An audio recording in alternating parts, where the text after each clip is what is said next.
I'm Kevin. We're here today to talk about 4 teams and 4 players. Today we're bouncing from the original Panthers to Papa Grande in Houston, a short-lived Blues defenseman, and finally, the one and only Swaggy P. We start 1997 with Andre Royal. Royal was part of the Panthers almost from the beginning. He was an undrafted linebacker out of Alabama. He played 12 games for Carolina during the franchise's inaugural 1995 season, then spent 1996 mostly working as a reserve. But in 1997, he got his chance. Royal moved into the starting lineup at inside linebacker and wound up starting 13 games. His best afternoon came September 14th in San Diego. The Panthers were missing Lamar Lathan and Sam Mills, so Royal was asked to take on a bigger role against Stan Humphries and the Chargers. And he did. Carolina's defense sacked Humphries 7 times in a 26-7 win. 3 of those sacks belonged to Andre Royal. And that's not bad for a guy who entered the league undrafted and never started an NFL game before that season. Royal finished 1997 with 5 sacks, and that season turned out to be both his breakthrough and his final season in Carolina. He went on to Indianapolis and played 2 more seasons before the NFL career ended. So Andre Royal's Panther career wasn't very long, but he was there early, nearly from day one, and for one day in San Diego, he was the guy wrecking the other team's offense. Now jump ahead 11 years. Whereas baseball knew him, Papa Grande. Houston acquired Valverde from Arizona before the 2008 season after he'd already led the National League with 47 saves. Valverde brought the entire closer experience with him. Big delivery, big reactions, a lot of motion. Sometimes a little more excitement in the 9th inning than an Astros fan typically wanted. But dude got outs. The 2008 Astros were a strange team. They weren't good enough to make the playoffs, but they hung around most of the year and finished 86-75. And Valverde was sitting at the end of the bullpen, finishing a lot of those wins. So on September 28th, the Astros played their final game of the season against Atlanta, Minute Maid Park. Wandy Rodriguez gave Houston 7 strong innings. LaTorrey Hawkins handled the 8th. The Astros led 3-1.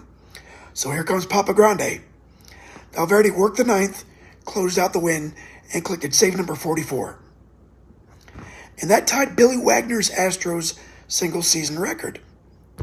Valverde also led the National League in saves for the 2nd straight year. He made 74 appearances for Houston in 2008, and the Astros went 60-14 in the games in which he pitched. He'd spent 1 more year in Houston and added another 25 saves, despite missing a chunk of the season with a calf injury.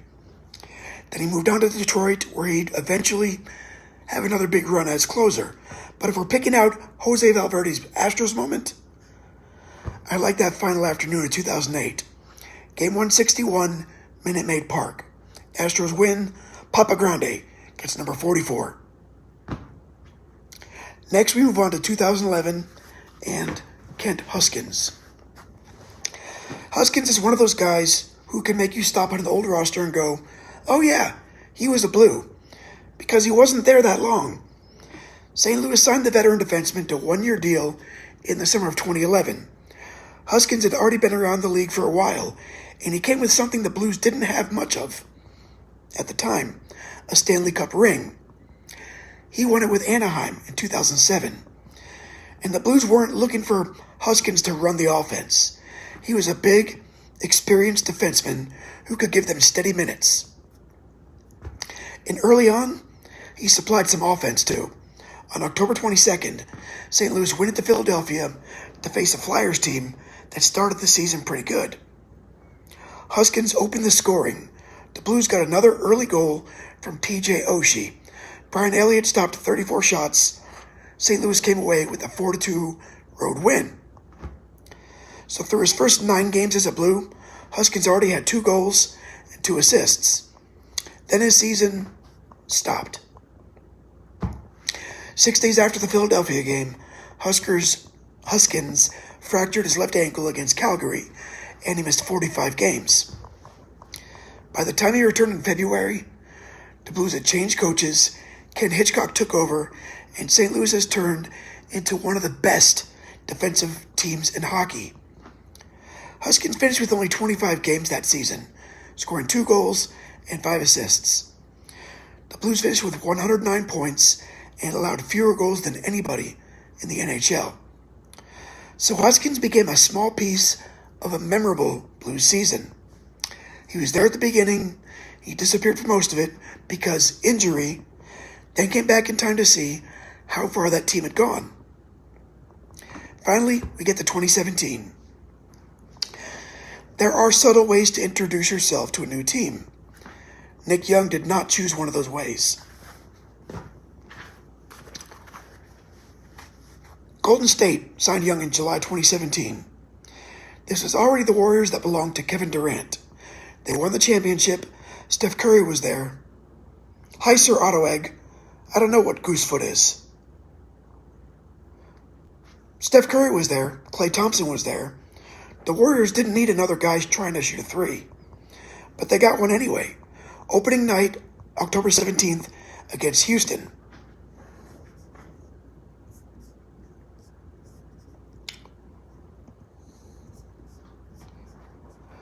So Nick Young checked into his first regular season game as a Warrior.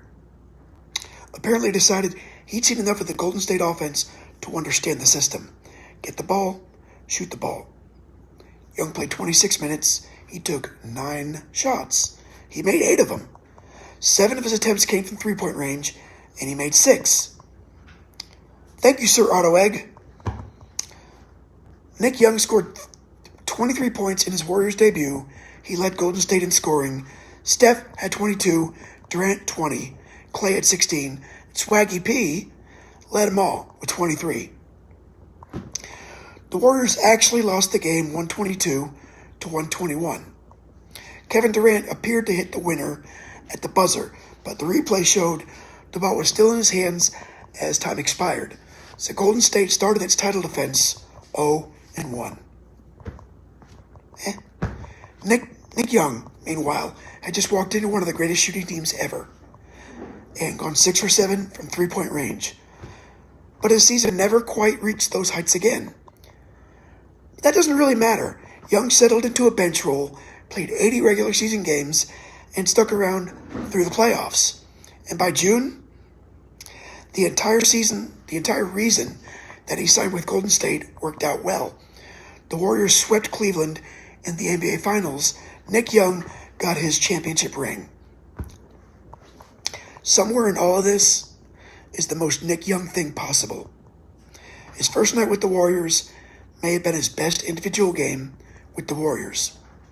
He arrived shooting, and he never stopped. And eventually, they handed him a championship trophy. So that's the wallpaper for August 24th, 2026. Andre Royal, the original era Panther, who got 3 sacks in San Diego. Jose Valverde closing out 2008 with the franchise record tying 44th save.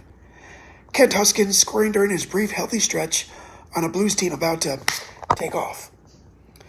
And Nick Young introducing Swaggy P to the Warriors by hitting 6 threes on opening night. These guys weren't necessarily franchise icons, but they didn't have to be. They were there, they left something behind, and for one day, they get the wallpaper. I'm Kevin, thanks for stopping by, and I hope I'll see you again. Thanks for your comments, Sir Otto Egg.